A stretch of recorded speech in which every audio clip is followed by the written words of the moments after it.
नमस्कार दोस्तों, मेरा नाम है मनीष कुमार सिंह और आप देख रहे हैं 4 पीएम महाराष्ट्र और आपका बहुत-बहुत स्वागत करता हूं। दोस्तों, महाराष्ट्र की राजनीति में आपको पता ही होगा कि इस समय कई सारे ऐसे मुद्दे हैं जो गरमाए रहते हैं और उन तमाम मुद्दों को लेके या ताज़ा बयानों को लेकर के जब राजनीति गरमाती है, तो वो सारी खबरें हम आप तक लेकर के आते हैं। और इसी कड़ी में आगे बढ़ते हुए एक और कड़ी जोड़ते हुए अनिल देशमुख ने अब फिर से जो है देवेंद्र फडणवीस को निशाने पे लिया है। आपको बता दें कि जो अनिल देशमुख हैं, शरद पवार पार्टी के नेता हैं, वो लगातार अपने बयानों में देवेंद्र फडणवीस पे निशाना साधते रहते हैं। अब उन्होंने ताज़ा बयान में क्या कहा है? उन्होंने कहा है कि उन पर सीबीआई की तरफ से एक और मामला जो है वो दर्ज कर लिया गया है और क्योंकि उन पर पहले से ही भ्रष्टाचार के कई सारे मामले चल रहे हैं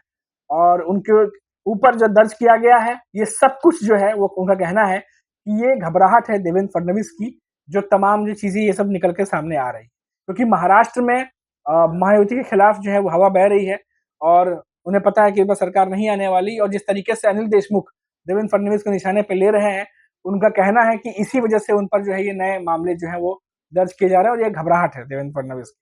तो ये तमाम बातें जो हैं हमने रिपोर्ट में देखी और तमाम अभी अखबारों की सुर्खियाँ बन रही हैं। तो ये जो खबर आई है, ये अब वापस से महाराष्ट्र की सियासी पारे को बढ़ा देगी। आपको पता ही होगा कि 1 महीने पहले के करीब में 1 से डेढ़ महीने पहले अनिल देशमुख ने एक बहुत बहुत ही गंभीर आरोप जो है वो देवेंद्र फडणवीस पे पहले भी लगाया था, जिसमें उन्होंने नाम लेकर के कहा था कि किन-किन नेताओं को एमबीए के कौन-कौन से नेता हैं, जिनको जेल भेजने की जो है वो कोशिश की जा रही थी और देवेंद्र फडणवीस के बहुत ही करीबी माने जाने वाले वो उनसे मुलाकात करने गए थे और कुछ साइन लेने की बात भी कही थी। तो ये तमाम बातें जो हैं वो अनिल देशमुख पहले भी कर चुके हैं और जिसकी वजह से सियासी पारा महाराष्ट्र में बहुत ज़्यादा चढ़ गया था। देवेंद्र फडणवीस ने भी इस पर बयान दिया और उन्होंने कहा कि प्रूफ के साथ वो साबित कर सकते हैं कि ये तमाम जो आरोप हैं ये बेबुनियाद हैं। बीजेपी के कई नेता जो हैं वो भड़क गए थे अनिल देशमुख पे, उन्होंने भी पलटवार किया था और अब इन सब के बीच फिर से एक बार अनिल देशमुख ने जो है एक निशाना साधा है देवेंद्र फडणवीस पे। ये देखिए अब महाराष्ट्र में कुछ दिनों पहले अनिल देशमुख जो नज़र आए थे, वो आए थे कोलाबा में। जो सिंधुदुर्ग में जो छत्रपति शिवाजी महाराज का स्टैच्यू गिरा है उसके लिए महाराष्ट्र में जो मौजूदा सरकार है उनका विरोध करने के लिए एमवीए गठबंधन ने जूता मारो आंदोलन कोलाबा में निकाला था और वहां पर तमाम नेता पहुंचे थे। आपको पता ही है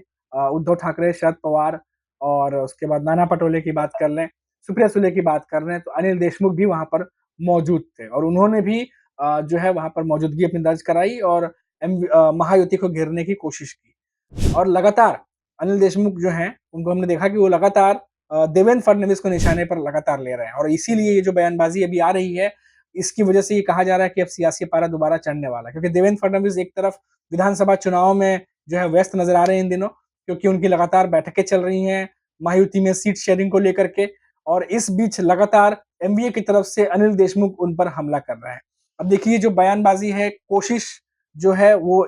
ऐसे जो बयानों से और ऐसे आरोपों से इमेज जो है वो कहीं न कहीं धक्का लगता है और हमने देखा कि पिछले महीने भी जब अनिल देशमुख ने ये बयान दिया था देवेंद्र फडणवीस के खिलाफ, तो उस समय भी काफ़ी ज़्यादा नेताओं में आक्रोश देखने को मिला था क्योंकि कार्रवाई जो है उन्होंने जो आरोप लगाए थे, उसको काफ़ी गंभीर आरोप थे और देवेंद्र फडणवीस को उनका जवाब भी देना पड़ा।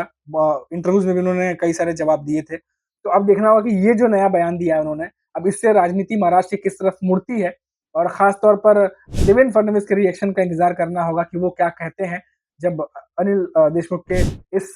बयान पर वो उनसे सवाल पूछा जाएगा। तो देखते हैं अभी कि आने वाले समय में क्या करवट लेती है महाराष्ट्र की राजनीति, क्योंकि अनिल देशमुख ने फिर से जो है वो जाँच और तमाम एजेंसियों के नाम लेकर के फिर से एक बार फडणवीस पे निशाना साध दिया है। अभी के लिए फिलहाल इतना ही, फिर लौटेंगे तो बात करेंगे महाराष्ट्र की किसी बड़ी खबर पर। तब तक मुझे इजाज़त दीजिए और आप देखते रहिए 4 पीएम महाराष्ट्र।